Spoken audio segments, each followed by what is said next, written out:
Bună, dragii mei! Bine ați venit la previziunile voastre pentru energia lunii aprilie. Acestea se aplică pentru toți cei care au soarele, ascendentul și luna în Gemeni.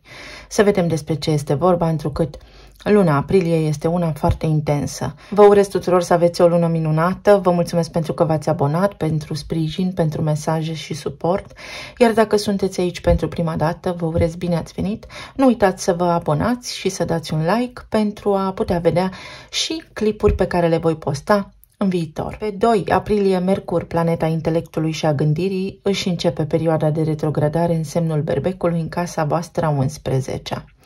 Acest sector din viața voastră vizează aspirațiile înalte, business-ul, rețelele mari de oameni din care faceți parte sau grupurile sociale din care faceți parte, anturajul, prietenii, idealurile și planurile de viitor. Tot aici regăsim și diplomele, recunoașterea, faima și prestigiul. În perioada de retrogradare, Mercur, metaforic vorbind, se întoarce înapoi pentru a scoate la iveală ceea ce nu a fost încheiat sau unde vă este neclar ceva anume care are legătură cu viitorul vostru. Va relua niște teme care au legătură cu nodul nord, care se regăsește aici în Berbec, cu ce vreți voi să faceți și cu ce sunteți voi chemați energetic să faceți în această viață, dar și cu Chiron, care este rana eternului rănit.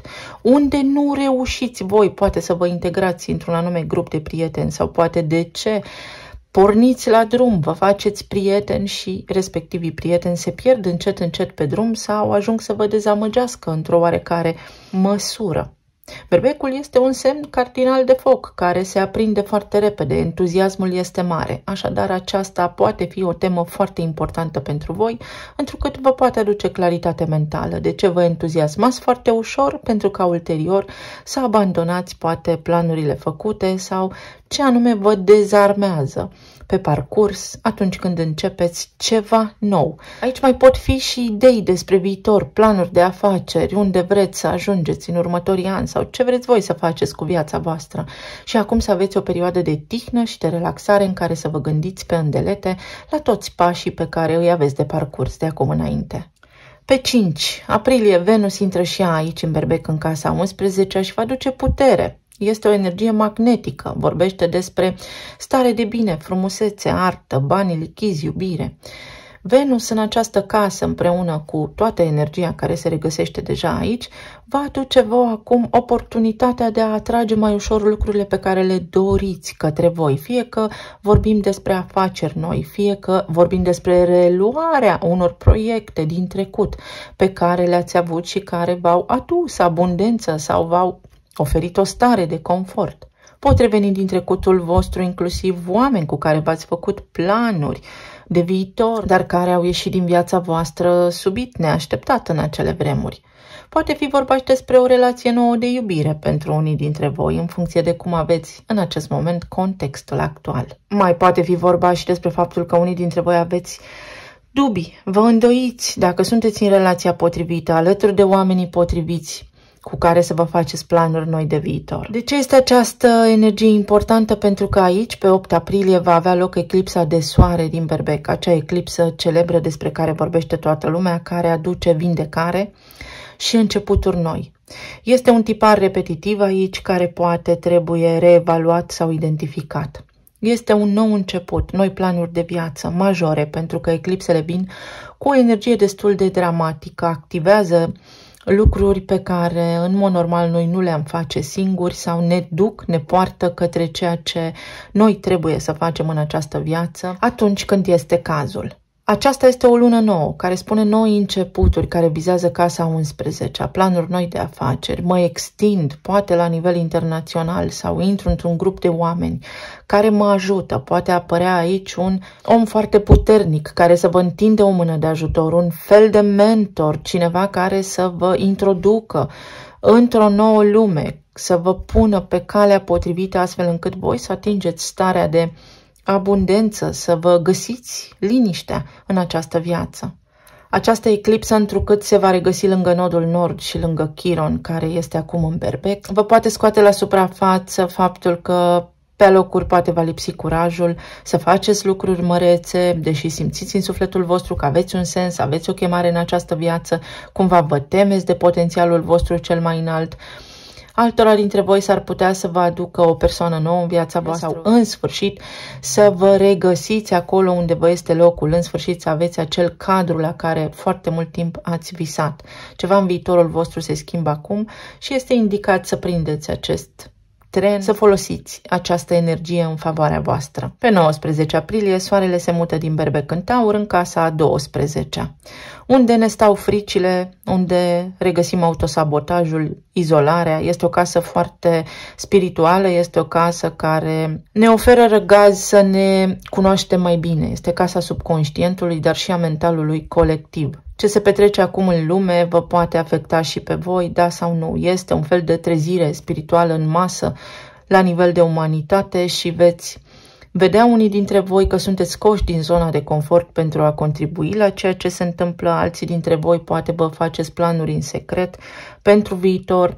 Pentru alții dintre voi este acel moment oportun, o dată în viață, și veți înțelege de ce vă spun aceste lucruri, prin care să conștientizați unde anume vă blocați, pentru că arbitrul sunteți voi, jucătorul sunteți voi, portarul sunteți voi. Aveți toate aceste roluri de sabotor, dar și de războinic în viața voastră și trebuie să înțelegeți cum anume puteți să vă echilibrați mai bine. Pentru că la fix 2 zile după, pe 21 aprilie, avem parte de marea conjuncție dintre Jupiter și Uranus de aici din Taur, din casa a 12. Jupiter are legătură cu străinătatea, cu legea, cu tot ce ține de chestiunile internaționale de întreaga lume, cunoaștere profundă, și Uranus este inovația, este noutatea, este surpriza, șocul, sclipirea din acest moment. Acest gen de conjuncție se întâlnește odată la 14 ani, iar în Taur nu o vom mai trăi sau resimți în această viață.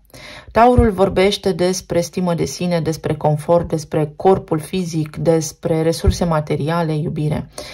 Casa a 12-a este a peștilor și vorbește despre a trece peste, a avea încredere că sunt bine, a lăsa deoparte fricile de sărăcie, de bani, frica că nu sunt iubit, teama de abandon, pentru că în subconștientul meu există o traumă de care acum pot deveni evident conștient. Ce anume îmi blochează abundența, ce și cine și de unde mi se trage.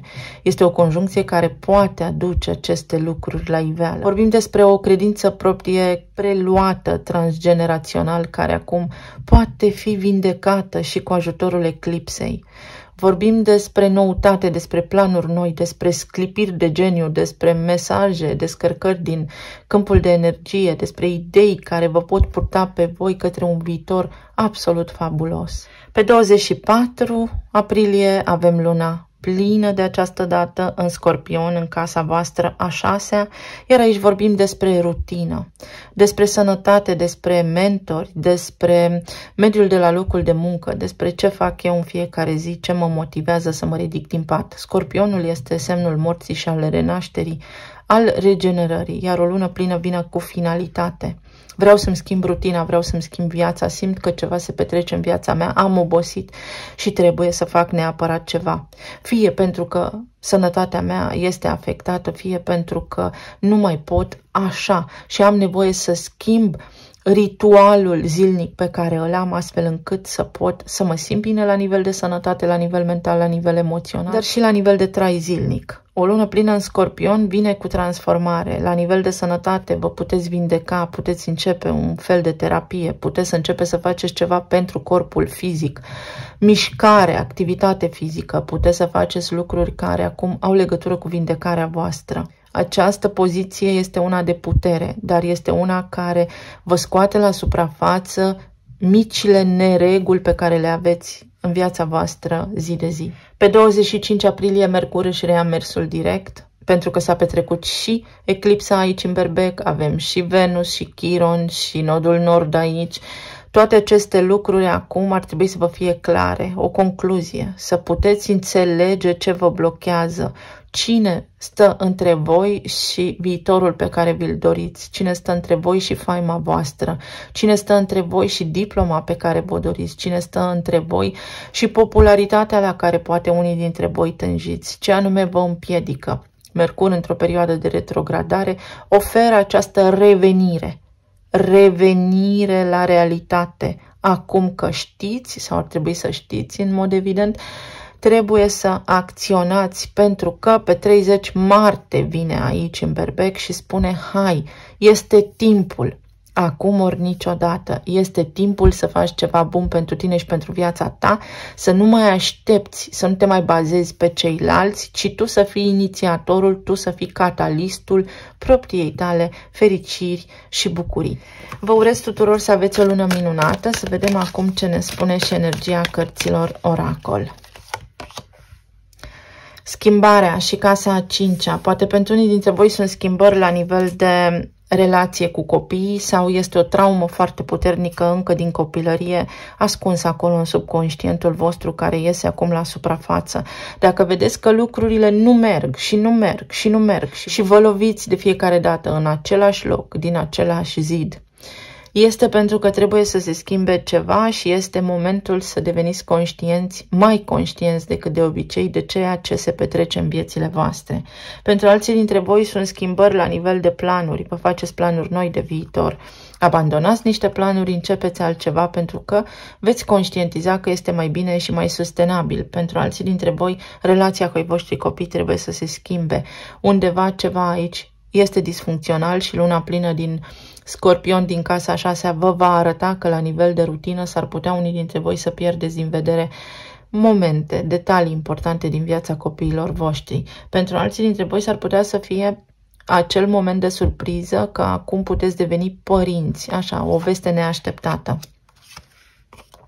Ia uite, parenting, părintele cuiva sau părinții mei, să conștientizez ce s-a întâmplat în familia mea, în neamul meu, până la nivel de strămoși, pentru a putea depăși această provocare pe care acum Jupiter și Uranus mi-o arată, pentru că această energie vă va arăta ceva anume care are legătură cu rutina voastră, ce ați făcut voi în această viață, dacă ați făcut ceva ați dori sau nu, sau ceva legat de relația de iubire, unde poate există și copii implicați. Aici niște schimbări se pot petrece.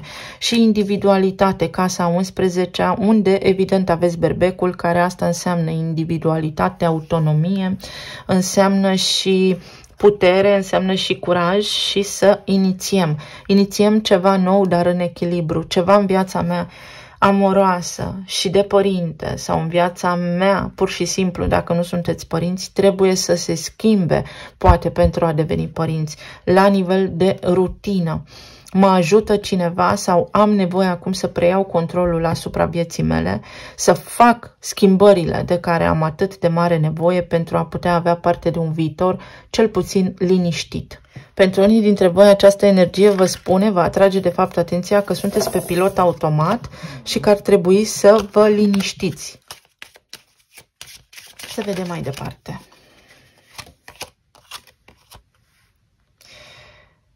Avem schimbare încă o dată și avem inspirație și curaj, care vă vine prin această casă a 11-a. Veți afla despre niște lucruri, de niște lucruri care vă pot ajuta, vă vin niște idei fabuloase în această lună. Pentru alții dintre voi este inspirația și curajul să vă schimbați viața, pentru că aici există o stare, o codependență de cineva, de ceva, fie și de serviciul vostru, pe care nu o conștientizați, că vă este teamă să faceți niște schimbări la serviciu, pentru că vă este teamă să nu rămâneți fără bani. Nu este cazul aici. Întotdeauna veți avea sprijin și suport de la oameni înțelepți care vă pot întinde o mână de ajutor pentru ca voi să faceți ceea ce vă este pe plac în acest moment. Să ne curățăm corpul, să ne vindecăm corpul, dar și spiritul. Este o lună care vă oferă și vă conferă și liniște pe deasupra, sau ar trebui să fiți voi vigilenți și precauți în această lună la rutina voastră, exact așa cum am menționat, pentru că acea lună plină vă va atrage atenția unde aveți nevoie să luați o pauză sau ce gândiți voi în mod recurent, pentru că acele gânduri, acel tipar de gânduri poate să vă saboteze fără să vă dați seama. Acolo unde vă este gândul, vă este și energia. Dacă vă simțiți drenați de energie zilnic, este pentru că există un dezechilibru aici de care nu sunteți conștienți. direcție, o nouă direcție pentru Gemeni începând cu luna aprilie și tot în luna aprilie va mai avea parte și conjuncția dintre Marte și Saturn, care înseamnă tot un ciclu nou, unde trebuie să investesc acum efort și unde trebuie să fiu disciplinat și organizat în viața mea pentru a putea să-mi construiesc acest viitor la care atât de mult visez. Este o lună care va aduce daruri în pofida evenimentelor care se pot întâmpla. Acestea sunt niște predispoziții care evident că pot căpăta contur în viețile voastre sau nu, în funcție de voința voastră, de determinarea voastră și de ceea ce veți face fiecare dintre voi în această lună. Începuturile sunt aici, dar pot rămâne la nivel de predispoziție dacă voi nu acționați și nu inițiați. La nivel de relație avem pajul de bâte, un început, o scânteie. La nivel de plan material avem moartea, transformarea și la nivel de plan emoțional avem asul de monede. Foarte interesantă energia pentru voi. Să vedem așadar. La nivel de relație avem pajul de bâte care spune că mă simt mai bine. Dacă sunt singur, pot acum să întrezăresc o idee de viață, să întrevăd un viitor. Cumva se întâmplă niște lucruri care vă pot schimba rutina, astfel încât voi să aveți acum timp pentru voi înși și pentru cineva anume. Cineva vă poate curta, poate apărea cineva, există această schimbare la nivel de casa a 5-a a romanței, este casa unde ne îndrăgostim, casa unde începem să iubim, casa unde începem să ne vedem cu cineva din când în când, care se poate transforma. Deci dacă până acum în rutina mea eram singur, din această lună pot întâlni pe cineva. Pentru cei care sunteți în relații deja formate, aici par să fie în discuție copiii voștri, pe care fie efectiv trebuie să îi luați mai mult în calcul sau ceva ce are legătură cu copiii voștri va fi tema discuției pentru voi ca și cuplu în această lună și de aici se vor putea lua niște decizii importante la nivel de rutină. Pentru alții dintre voi este o idee că trebuie să schimbați direcția pe care mergeți, să nu fiți doar părinții copiilor voștri, iar pentru alții dintre voi ați ajuns la nivelul acela de maturitate, sunteți efectiv părintele copilului vostru interior și în această lună veți dori să faceți mai multe lucruri în cuplul vostru. Pentru unii dintre voi poate apărea o sarcină aici, pentru alții dintre voi niște drumuri, dorința de a fi bine, mai mult optimism, mai multă iubire în cuplu pentru voi. Iar pentru cei care sunteți în perioada de separare, aici există o schimbare la nivel de relație, există o schimbare la nivel de energie care poate fi foarte bună pentru voi în sensul că este ceva benefic aici care se poate întâmpla. Există potențialul să vă reconectați cu cineva, dar există și potențialul ca persoana de care v-ați despărțit voi acum să fi intrat pe o altă linie temporală, să-și fi găsit alt partener și voi în sfârșit să înțelegeți că persoana aceasta nu mai are niciun sens în viața voastră sau că este timpul să vă luați rămas bun chiar și așa de la distanță acum.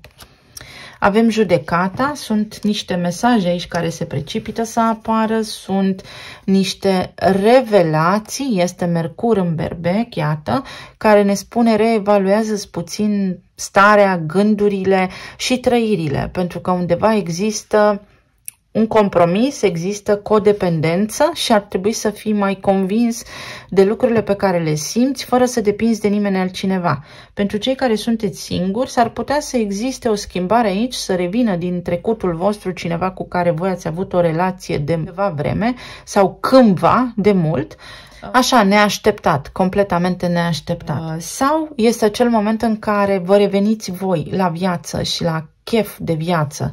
Se întâmplă niște lucruri aici care vă ajută să cunoașteți pe cineva. Pentru cei care sunteți în relații deja formate, unii dintre voi puteți să vă împăcați dacă v-ați certat sau puteți avea o discuție foarte profundă și foarte serioasă despre viitorul vostru ca și cuplu, ca și părinți. Aceasta va fi o lună pentru foarte mulți dintre voi decisivă, evident la nivel de predispoziție. Este un moment în care să luați o hotărâre, să aveți o discuție importantă, voi și partenerul vostru, despre viitorul vostru, despre viitorul copiilor voștri. Pentru unii dintre voi poate apărea, după cum spuneam, o sarcină, pentru alții dintre voi s-ar putea, dacă sunteți într-o relație și ați avut idile, să reapară cineva din trecutul vostru, chiar dacă voi sunteți căsătoriți, pentru ca voi să vă reconsiderați puțin viața, cineva care poate este și părinte sau, știți cum se spune, niște copii au trebuit să se nască și de aia s-a întâmplat acest ocol între voi doi, dar voi nu ați încetat să vă iubiți. Pentru cei care sunteți în perioada de separare, există un potențial de revenire sau există această energie a revelației, cum că voi aveți un drum separat înainte, aceste lucruri se pot petrece și așa, exact cum le menționez, pentru că pajul de bâte este focul, inițiativa, curajul, este mișcarea, ceva se mișcă lucrurile către o potențială împăcare, dar se mișcă lucrurile și către o potențială împăcare cu situația actuală, pentru ca voi să vă vedeți singuri de drumul vostru. 8 de bâte, foarte multă mișcare, foarte multă acțiune în zona relațiilor. Pentru gemeni puteți cunoaște pe cineva nou, puteți discuta foarte serios cu partenerii voștri de viață pentru o concluzie, pentru o revenire, pentru o împăcare, pentru stare de bine în casă sau pentru o separare. Să știți, unii dintre voi cu luna plină din casă, așa, să ceva la nivel de rutină se schimbă. Mi-au bagajele și plec. Nu mai stau în această casă, poate fi. Iar pentru cei care sunteți în perioada de separare, sunt acele vești, acele revelații pe care le puteți avea despre ce aveți de făcut de acum înainte. Și 6 de bâte, această lună vă ajută. Este o lună de progres în relațiile voastre, este o lună care vă oferă și vă conferă vizibilitate către viitor pentru a ieși din acest blocaj, pentru a mișca energia din loc, acolo unde simțiți voi că v-ați blocat. Mai luăm o carte. Regina de cupe, iubire pentru gemeni în această lună, o iubire nouă sau ne despărțim amiabil dacă avem o relație deja sau ne dăm seama că ne iubim. Pentru alții dintre voi este ce mi-am dorit eu cel mai mult în această viață, poate fi un copil sau această idee că cineva poate reveni în viețile voastre pentru că a existat iubire acolo sau în sfârșit îmi dau seama că persoana aceasta, da, mă iubește, dar nu mai poate fi lângă mine. Este o cotitură majoră, este o energie ușor dramatică care schimbă foarte multe lucruri în această lună. Greșelile din trecut, starea de victimă, trauma de abandon, de trădare, unde m-am pierdut și de ce am acționat așa până acum. Pentru cei care sunteți singuri, puteți repara aceste sentimente de vină pe care le aveți sau voi puteți conștientiza că este o greșeală să mai continuați să așteptați pe cineva. Influențe, atașamente, third party, da, elemente terțe din exteriorul vostru și egalii voștri. Pentru cei care sunteți singuri este o chestiune, vedeți, de atașament aici. Vă doriți foarte mult să intrați într-o relație, dar este o chestiune pe care ați preluat-o din copilăria voastră. Este acel moment în care să conștientizați că poate sunteți singuri pentru că ați avut un exemplu din familia voastră care n-a fost tocmai ideal. Și tocmai de aceea turbulențele acestea din viața voastră de acum vă vorbesc, vă grăiesc tare, clar și răspicat de ce sunteți singuri și cum puteți face să schimbați aceste lucruri.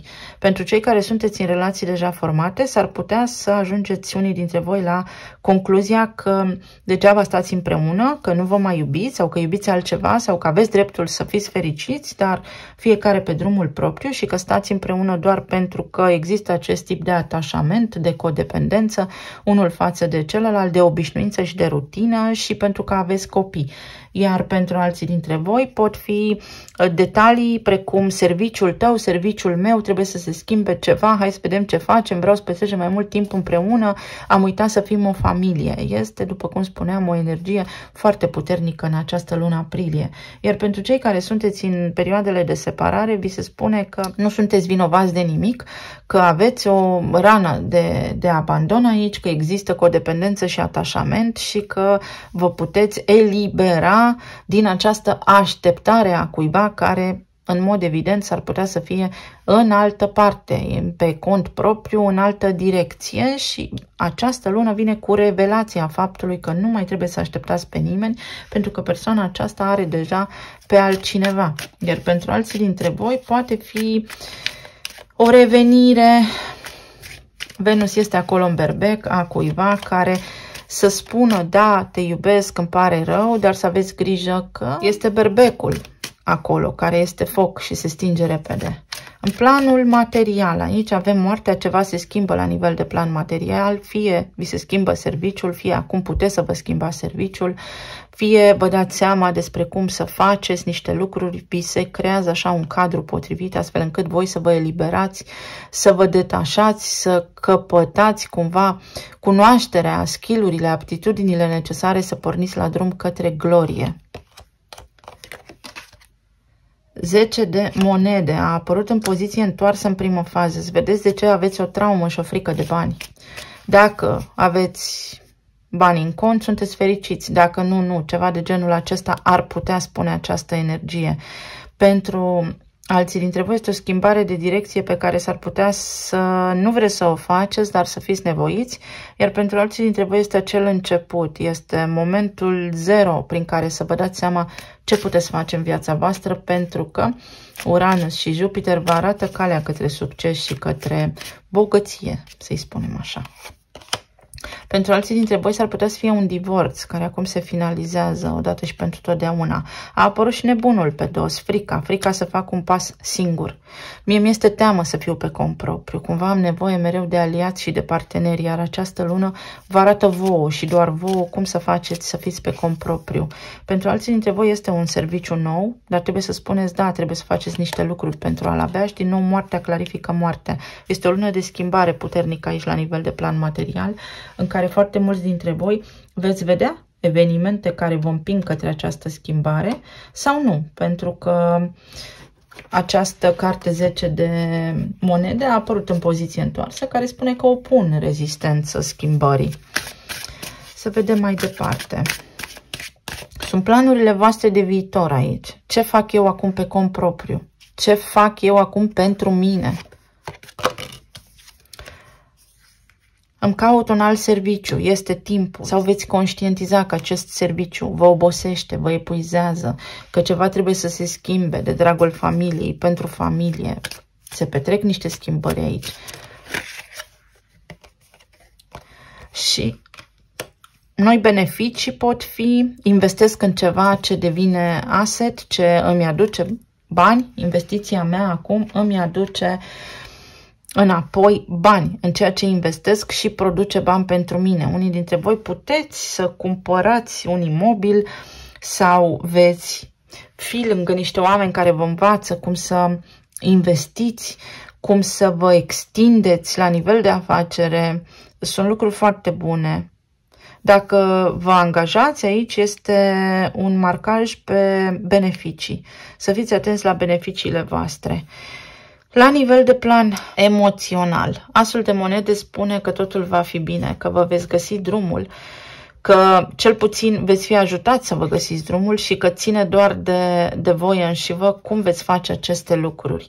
Asul de monede vorbește despre stabilitate, despre lucruri concrete care se pot petrece în viața voastră, începând cu această lună aprilie, astfel încât voi să fiți bine. Poate fi o cerere în căsătorie, poate fi acel nou început în afacere, poate fi o afacere nouă, poate fi un serviciu nou pentru care să fiți mulțumiți. Pentru alții dintre voi se întâmplă ceva bun. Acest dar de la univers este această întorsătură de situație, este această vacanță, poate pentru unii dintre voi, sau această veste medicală care vă spune că sunteți pe calea vindecării.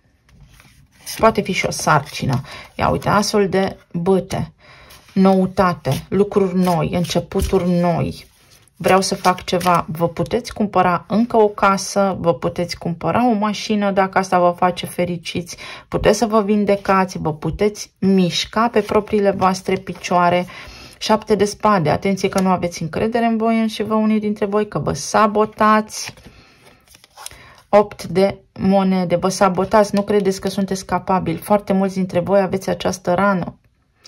Toți le avem, dar vă spun ce arată cărțile aici. Au milinței sau nu sunt suficient de buni și de capabili să fac ceva pe cont propriu.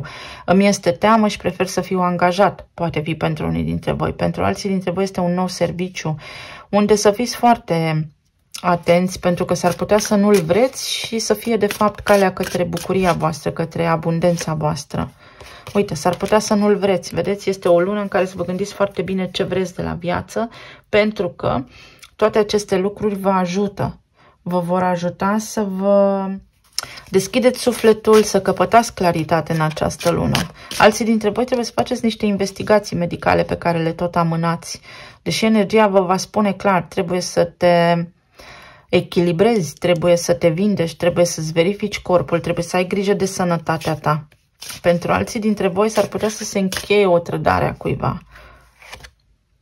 Timp divin. Este timpul, vedeți de 2 ori această busolă și acest compas.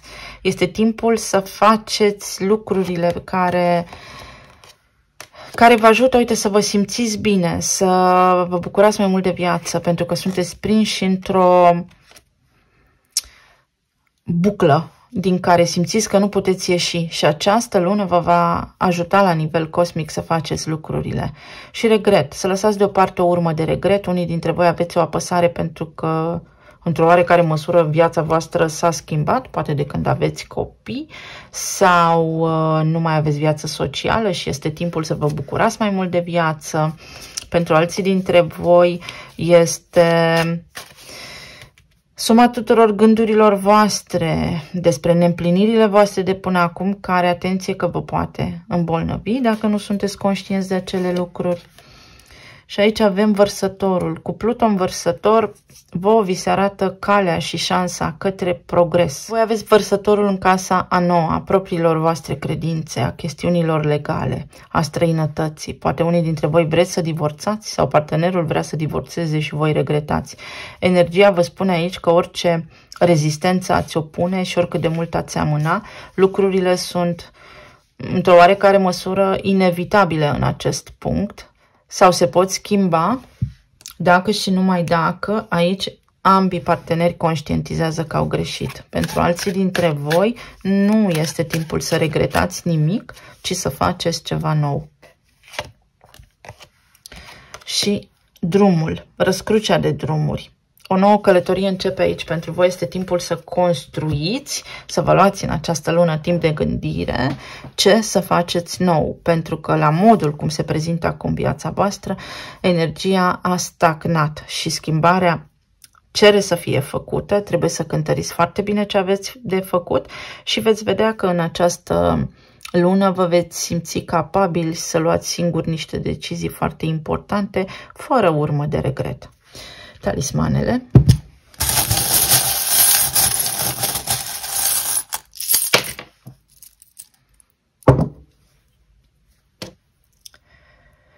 Ești minunat. Și această energie vine și contrabalansează această rană de umilință. Voi nu credeți că meritați. Este un conflict puternic de devalorizare pe care îl aveți și pe care îl puteți conștientiza în această lună pentru a-l putea închide. Este venit din copilărie, este traumă de copilărie pe care o puteți vindeca. Uite, ați ținut constant în viața voastră acest gând, v-a stat în subconștient și în această lună puteți să vă eliberați pentru că meritați. Unii dintre voi vă faceți bagajele și plecați. Pentru alții dintre voi este o mașină nouă. Vă faceți bagajele, unii dintre voi vă faceți planuri de călătorie, alții dintre voi aveți parte de o schimbare trebuie făcută, o vizită care se anunță și o să vă facă bine. Pentru alții dintre voi este o deplasare care vă face bine aici.